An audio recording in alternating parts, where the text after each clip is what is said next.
I've never seen this before, but this hive in a bush. I mean, it's at someone's house, so you can't really film.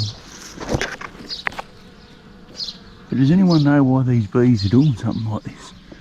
They go into the bottom here too.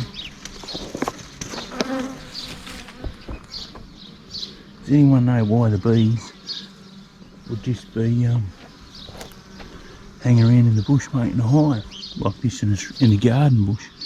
Because that's what the trees just, don't know what sort of tree you call it.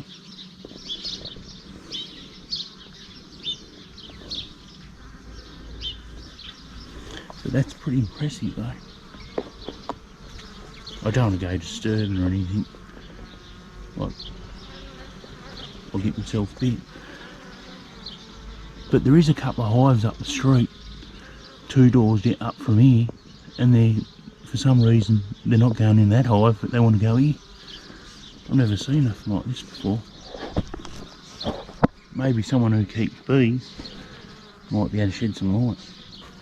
Come on, come on. But that's what the bush looks like.